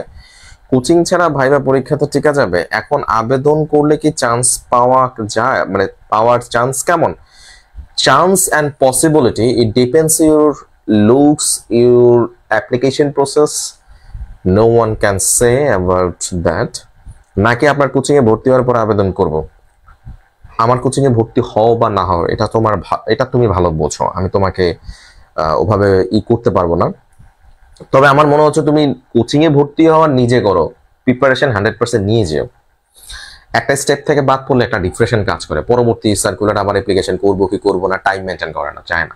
সো এই কারণে আমি বলবো, তুমি যদি একদম পুরো 100% ওয়েট, বিএমআই, হাইট তো ঠিকঠাক যাদের আছে তাদের আছেই, তোমার স্কিনের প্রবলেম, তোমার ভাষাগত সমস্যা, আইকিউ, যতগুলো পরীক্ষা হয় সবগুলো প্রিপারেশন, আমার মনে হয় তুমি ওভারঅল 100% প্রিপারেশন নিয়ে, 100 তো আসলে কারোই হয় না, বলার জন্য আমরা বলে থাকি যে 100% প্রিপারেশন, বাট অ্যাকচুয়ালি 100% তো কারোই হবে না। 100 কি হয়? 100 তো গেলেই চাকরি হয়ে যাবে। আমি বলতে চাচ্ছি যে একদমই সমস্যা কম, যে 90% তোমার প্রিপারেশন নেওয়া আছে, তোমার এখন কনফিডেন্স আছে যে আমি এভরিথিং জানি, এবার আমি অ্যাপ্লিকেশন করব, দেন তুমি, আমার মনে হয় যাওয়া উচিত, অ্যাপ্লিকেশন করা উচিত, আদারওয়াইজ নট। আরেকজন প্রশ্ন করেছে, এই জবে কি রেফারেন্স লাগে? হ্যাঁ, রেফারেন্স লাগবে, যদি রেফারেন্স নিয়ে যাও তোমার চাকরি হবে না। লাস্টের কথাটা একটু বুঝে নিও, রেফারেন্স নিয়ে যদি এই চাকরি করতে যাও তোমার চাকরি যে হবে না, এটা আমি গ্যারান্টি দিয়ে দিতে পারবো। কারণ এখন সিচুয়েশন অনেকটাই অন্যরকম, অভ্যন্তরীণ অনেক বিষয় আছে যেটা আমি পাবলিকলি বলতে পারবো না, এটা আমার রেস্ট্রিকশন। বাট এমনিতেই ডিরেক্টলি বলতে পারি যে রেফারেন্স নিয়ে গেলে তোমাদের চাকরি হবে না, আর হলেও যদি স্ক্রিনিং টেস্টে অথবা কোনো একটা সেক্টর অথবা ট্রেনিং থেকেও তোমাকে বাদ দিয়ে দিবে যদি গন্ধ পায় যে এর সাথে কারো সম্পর্ক আছে বা এর কারো রেফারেন্সে এই পর্যন্ত আসছে, তাহলে যার রেফারেন্সে আসছে তার চাকরি তো যাবে যাবে, তোমারটাও যাবে।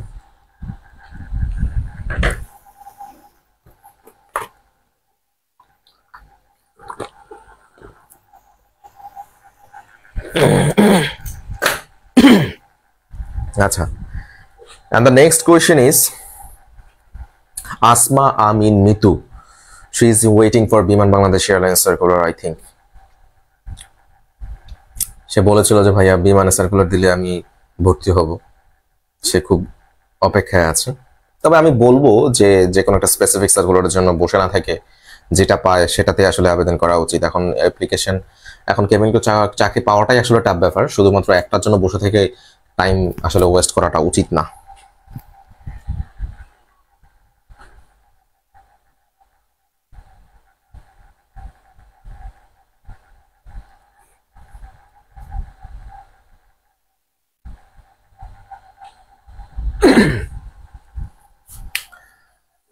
আচ্ছা, এরপরও হচ্ছে আমার এখানে আর কোনো কিছু বলার নেই। তবে লাস্ট মুহূর্তে একটা নতুন ইনফরমেশন, নতুন না পুরাতন ইনফরমেশন, বাট আমি একটু বলে দিই, কারণ নতুনরা অনেক সময় এই ব্যাপারগুলো নিয়ে আমাকে বলে আর কি, ফোন দেয়। অ্যাপ্লিকেশন কোথায় করব, ওয়েবসাইট কোথায় পাবো।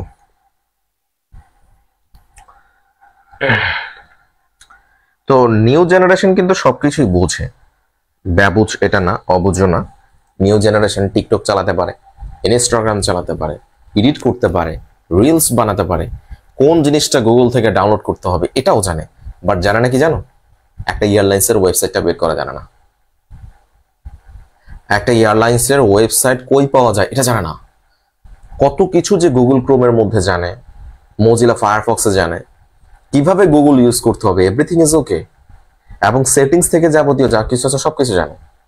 কোন জিনিসটা সার্চ দিতে হবে, কোনটা কালেকশন করতে হবে, আমার কোন জিনিস জানতে হবে, সব গুগলে সার্চ দিতে পারে। কিন্তু পারে না কি জানে, পারে না শুধুমাত্র ইউএস বাংলা এয়ারলাইন্স বা বিভিন্ন এয়ারলাইন্সের সার্কুলারটা বের করতে পারে না। আহারে লক্ষ্মী সোনা, একটু মবুজ হয়ে যায় এই বেলায়। আমি বলেও দেই যে এটা এটা লিখে সার্চ দেন, ভাই এটা এটা লিখেছি পাচ্ছি না তো। মানে 1 মিনিট সময় নিয়ে যে স্ক্রল করবে, যে এটার এই মাথা থেকে ওই মাথা, শেষ থেকে শেষ শুরু পর্যন্ত আমি একটু স্ক্রল করে দেখি কোথায় কোথায় একটু দেখি। সার্চ দিয়েছে, দিয়ে স্ক্রিনশট পাঠালো, ভাইয়া এবার কোথায় চাপ দিব, এবার প্রথম যে লিঙ্কটা আসছে সেটাতে চাপ দাও, দিলাম ভাইয়া এবার কোথায় চাপ দিব। এই যে জেনারেশনটা যারা ইন্টারমিডিয়েট কমপ্লিট করে এখন অনার্সে পড়ছে বা ইন্টারমিডিয়েট রিসেন্টলি কমপ্লিট করেছে, ভাই ইন্টারনেটের এমন কিছু জিনিস নাই যে তারা জানে না। ভাই তারা আপডেট জেনারেশন, আমাদের মতো 19 না। আমার পিছিয়ে একটা বোন আছে, বয়স মনে হয় 6 বছর, হ্যাঁ 6 বছর, আমার ছোট বোন। ও মোবাইলের কারিকুলাম কত কি আছে আমার মাও জানে না ঠিকঠাক মতো। আমার মা এসে ওকে দেয়, নাম হচ্ছে মালিহা, বলে যে মালিহা এটা একটু করে দাও তো, তখন দেয়। তো এই জেনারেশন, এই যে 19 পরে, যে 2000-এর পরে যারা জন্মগ্রহণ করেছে, তারা ইন্টারনেটের এমন কোনো জিনিস বাদ নাই যে জানে না। কিন্তু জানে না একটা জিনিস, সেটা হচ্ছে কি সার্কুলার কিভাবে বের করতে হয়। সো সার্কুলার বের করার জন্য যে এয়ারলাইন্সের সার্কুলার, ওই এয়ারলাইন্সের নামেই তো হবে। মানে যে এয়ারলাইন্সের সার্কুলার, তো ওয়েবসাইটটা তো তার ওই নামেই হবে। তো ইউএস বাংলা এয়ারলাইন্সের সার্কুলার কি নব ইয়ার লিখে সার্চ করলে পাওয়া যাবে? পাওয়া যাবে? যাবে না তো। এটা তো কমন সেন্স, তাই না? যে এয়ারলাইন্স তাদের ওয়েবসাইট তো তাদের নামেই হবে। তো US Bangla airlines, US Bangla airlines বা ইউএস বাংলা ক্যারিয়ার, এটা লিখো গুগলে যখন সার্চ করবে, তখন প্রথম যে অপশনটা আসবে ক্যারিয়ার অপশনটি চলে আসবে। আসার পর সেখানে ক্লিক করবে, ক্লিক করার পরে অনেকগুলো সার্কুলার চলে আসবে, এর মধ্যে কেবিন ক্রু একটা পাবে। এই কেবিন ক্রু পেয়ে যাবে, কেবিন ক্রু সার্কুলারে ক্লিক করবে, করার পর নিচের দিকে স্ক্রল করতে করতে দেখবে যে সার্কুলারটা পেয়ে যাবে। সার্কুলারটা ভালো করে পড়বে, এরপরে নিচের দিকে এখানে একটা অপশন থাকবে অ্যাপ্লাই নাও, অ্যাপ্লাই নাও, এরপর ডেট দেওয়া থাকে, এখানে ক্লিক করলে এরপরে ফর্মটা চলে আসবে। এই জায়গায় যে একটা ক্লিক করতে হবে, এই ক্লিকটা পর্যন্ত পারে না অনেক স্টুডেন্ট। গত কয়েকদিন আগে আমাকে রাতের বেলা নক দিয়ে বলেছে, ভাইয়া সার্কুলারটা তো পেয়েছি কিন্তু কোথায় অ্যাপ্লাই করব, অ্যাপ্লিকেশন ফর্মটা তো পাচ্ছি না, অথচ লেখা আছে অ্যাপ্লাই নাও। আমি বললাম যে তুমি কি ইংরেজি জানো, পড়তে জানো? জি ভাইয়া আমি পারি ইংরেজি পড়তে। তাহলে তোমার চোখটা কি একটু নিচের দিকে যায় না? জি ভাইয়া এখানে দেখতে পেয়েছি অ্যাপ্লাই নাও, কিন্তু অ্যাপ্লিকেশন ফর্ম তো দেখি না। বলো এই সিচুয়েশনে কিভাবে রাগ কন্ট্রোল করা যায় আমাকে বলো। মানে তোমরা আমাকে একটু জ্ঞান দাও, মানে আমি তোমাদের থেকে একটু শিখি তাহলে, যে এই সিচুয়েশনে নিজেকে কিভাবে কন্ট্রোল রাখা যায়। তোমাদের কাছে কোনো সলিউশন আছে? অ্যাপ্লাই নাও অপশনটি দেখতে পাচ্ছে বাট অ্যাপ্লিকেশন দেখতে পাচ্ছে না, অ্যাপ্লিকেশন ফর্মটা দেখতে পাচ্ছে না। তখন এই সিচুয়েশনে আমি কি করতে পারি, মানে ওই সময় তোমার রাগটা তুমি কিভাবে কন্ট্রোল করবে? সো এই ধরনের স্টুডেন্টদেরকে আসলে ওভাবে তেরা কথা বলেই শেখাতে হবে। আচ্ছা, আচ্ছা, এরপর আমাকে প্রশ্ন করেছে ইউএস বাংলা এয়ারলাইন্সে দুইবারের বেশি অ্যাপ্লিকেশন করা যায়? হ্যাঁ, দুইবারের বেশি অ্যাপ্লিকেশন করা যায় না। হ্যাঁ, আচ্ছা, ইউএস বাংলা এয়ারলাইন্সে দুইবারের বেশি অ্যাপ্লিকেশন করা যায় না বলে, তবে অন্য এয়ারলাইন্স গুলোতে দুইবারের বেশি অ্যাপ্লিকেশন করা যায় না? না, অন্য এয়ারলাইন্সে করা যাবে। খুব ভালো প্রশ্ন। তাহলে আমি সবগুলো নিয়ে একটু ব্যাখ্যা করছি, যেহেতু সবগুলো নিয়ে কথা বলছিলাম কিন্তু লাস্টে ইউএস বাংলার কথা বলেছিলাম। সো এখানে ইউএস বাংলা এয়ারলাইন্সে দুইবারের বেশি অ্যাপ্লাই করা যায় না, অনেক সময় হচ্ছে একবারের বেশি অ্যাপ্লাই করা যায় না, কারণ ওখানে তারা মেনশন করে দেয়। বাট বিমানে if you have your age, that means 19 to 25, এই এজের মধ্যে বিমান যতবার সার্কুলার দিবে ঠিক ততবার তুমি অ্যাপ্লিকেশন করতে পারবে, কোনো বাধা নেই। ধরো 19 বছর থেকে তোমার 25 বছর, ধরো 19 বছর তোমার এখন বর্তমানে, 20, 21, 22, 23, 24, 25, 6 বছর। 6 বছর যদি 6টা সার্কুলার দেয় তুমি 6টাই অ্যাপ্লিকেশন করতে পারবে। 6 বছরে যদি 12টা সার্কুলার দেয় তুমি 12টাই করতে পারবে, কোনো বাধা নেই। গভর্নমেন্ট এয়ারলাইন্স তো, ওদের প্রসেসিংটা আসলে প্রাইভেটের মতো না। এবার ইয়ার কোনো মেনশন করে দেয় না, বা ভবিষ্যতে যে দিবে না তার কোনো গ্যারান্টি নেই। ভবিষ্যতে যে দিবে না তার কোনো গ্যারান্টি আসলে নাই। তো বেসিক্যালি দুইবারের অ্যাপ্লিকেশন প্রসেসটা ইউএস বাংলার জন্য একটু বেশি স্ট্রিক্ট। এরপর আমাকে প্রশ্ন করেছেন, আচ্ছা সব এয়ারলাইন্স মিলে কি দুইবার? ও, একই প্রশ্ন।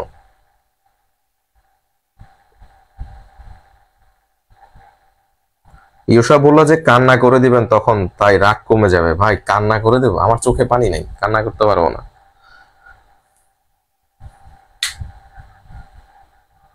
মানে ওই সিচুয়েশনে নিজেকে আসলে কন্ট্রোল করাটা খুবই টাফ।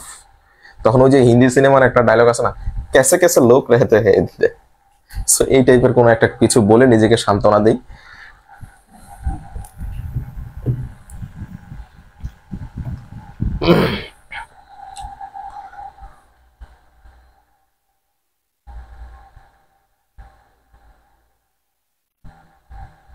আচ্ছা, আর কারো কোনো প্রশ্ন?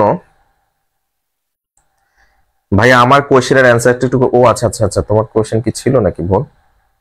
অনেকগুলো তো স্কিপ হয়ে গিয়েছে মেবি। ভাই ইয়ারএসটাতে যে 5 জন স্ক্রিনিং টেস্টে সিলেক্ট হয়েছে তাদের সবাইকে কি ডাকবে পরবর্তী স্টেপের জন্য? না, আবার চাইলে সবাইকেও রাখতে পারে, কারণ পরবর্তী যে স্টেপটা হয়েছে আপনাদের screening test, that tax a short viva, তো ওটাতে যদি তোমরা ভালো করে থাকো 5 জনই, তাহলে 5 জনকে ডাকবে। যদি একজন ভালো করে থাকো তাহলে একজনকেই ডাকবে।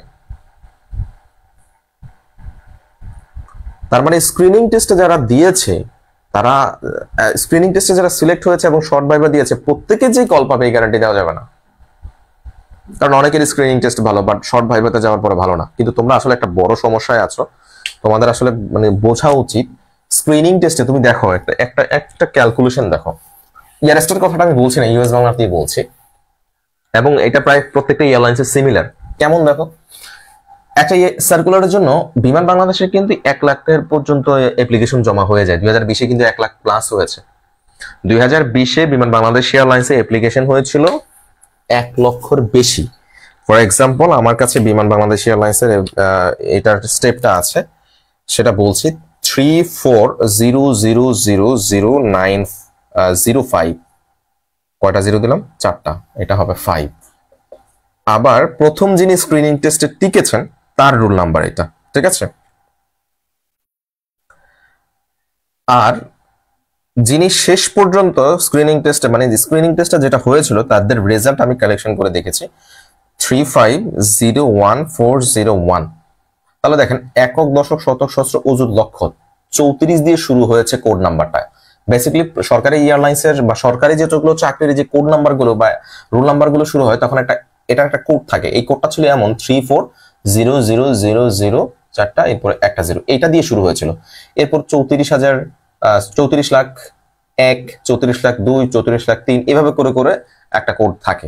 তো এইভাবে যিনি শুরু হয়েছিলেন, এর মধ্যে থেকে যিনি 5ম নাম্বারে ছিলেন 34000005, ইনি স্ক্রিনিং টেস্টে ঠিক আছে না। লাস্টে যিনি ছিলেন 350140, এরপর কাউন্ট করে দেখো তো, একক, দশক, শতক, সহস্র, অযুত, লক্ষ, লক্ষ, আর এখানে 35, এখানে 34, তাই 1 লক্ষের প্লাস কিনা অ্যাপ্লিকেশন। এই যে 1, 4, 0 এগুলো তো বাদে দিলাম আমি, 1 লক্ষ প্লাস অ্যাপ্লিকেশন জমা হয়েছিল 2020 সালে।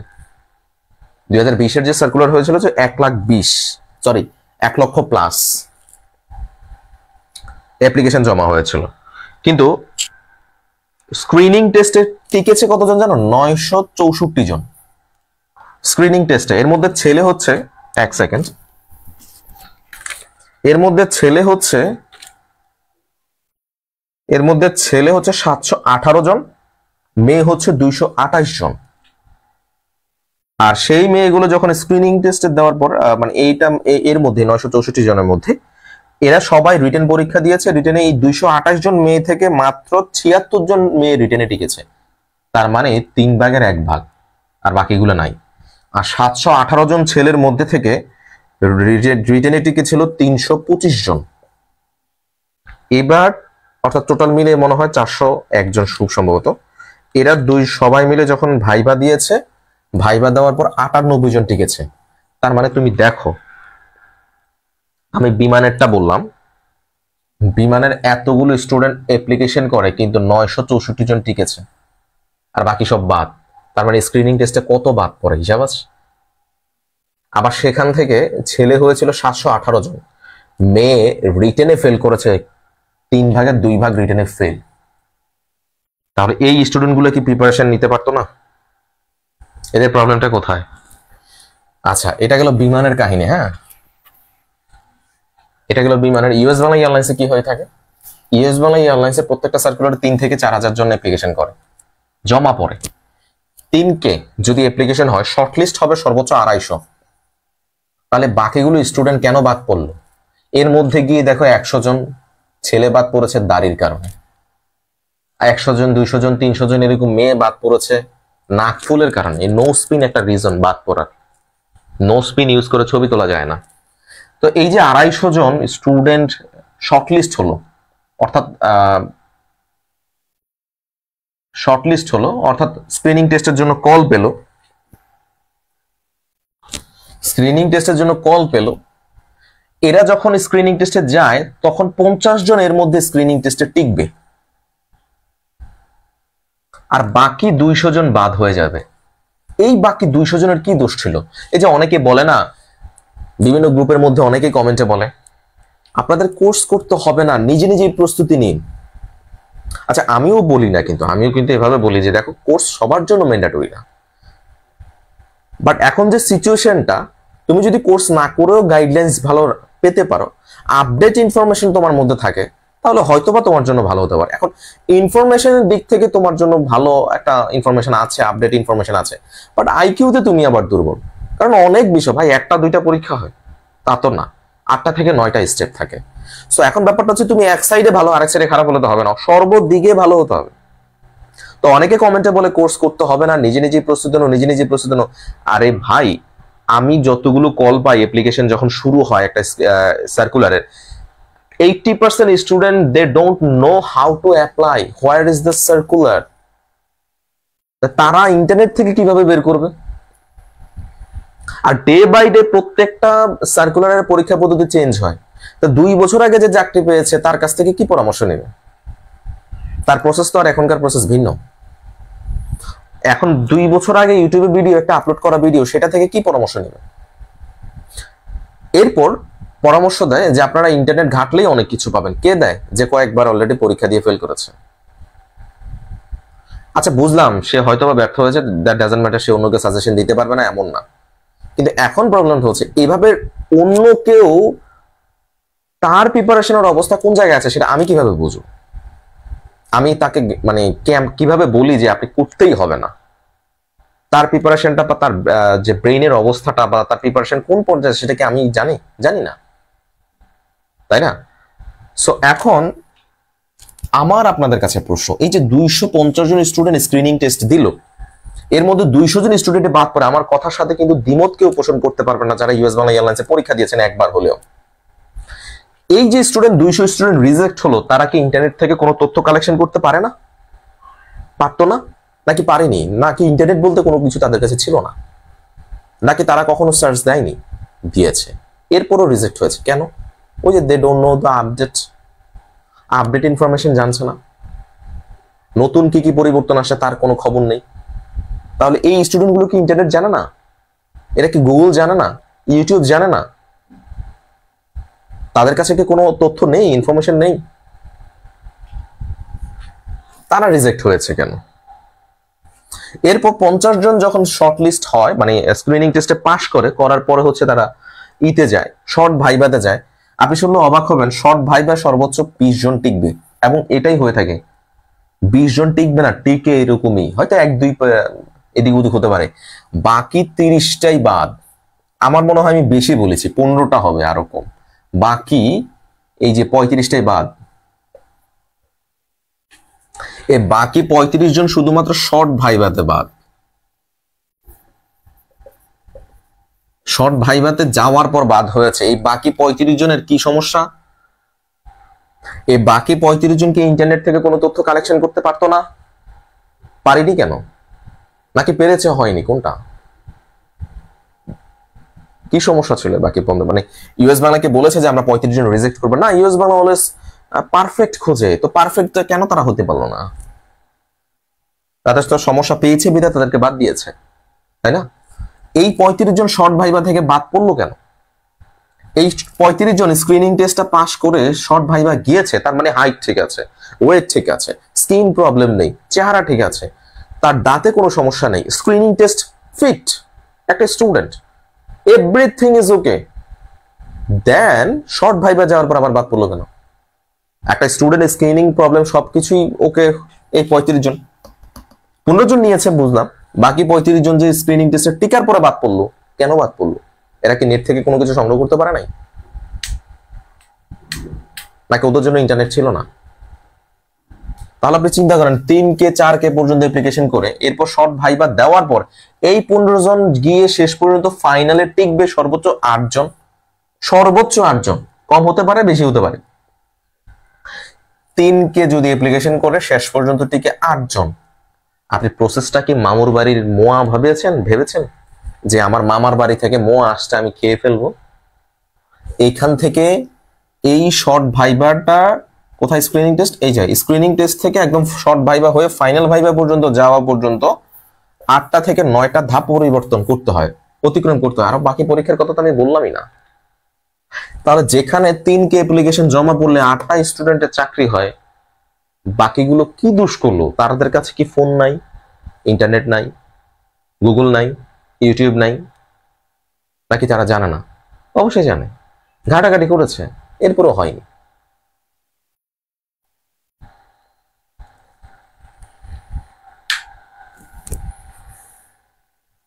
ইয়োশা ভাই বললেন, মানে তোমাকে ভাই বলে বলছে? আচ্ছা তুমি মেয়ে, ঠিক আছে বোন।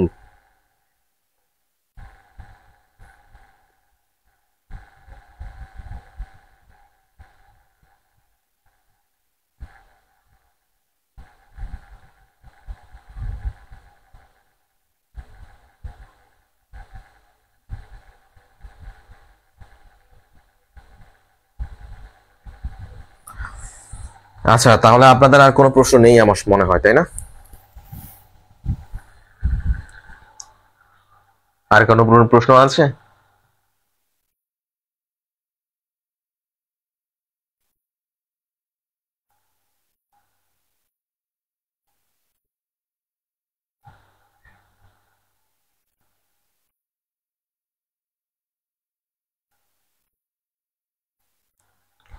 Do you have any question regarding this live about the topic?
আচ্ছা, আপনাদের মনে হয় আর কারো কোনো প্রশ্ন নেই?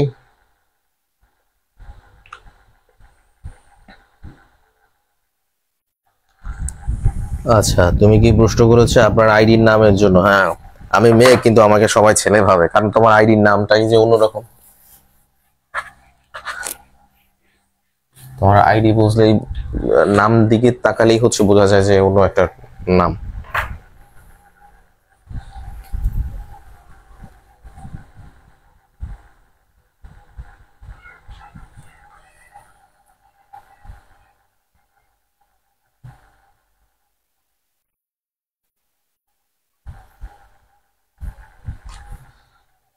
আর কোনো প্রশ্ন আছে আপনাদের?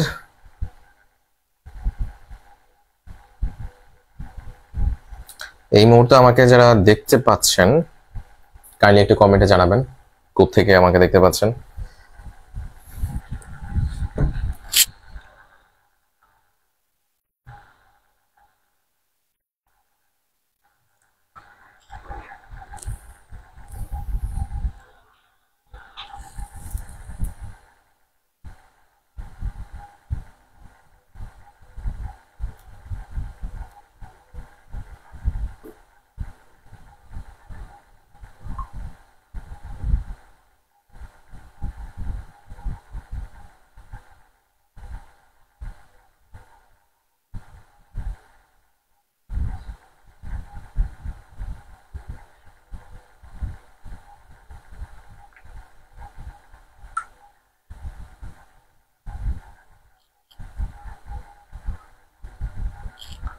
আজকের জন্য আমি এখানে রাখছি, যেহেতু আপনাদের আর কোনো প্রশ্ন নেই। সো ভালো থাকবেন, সুস্থ থাকবেন, আমার জন্য দোয়া রাখবেন।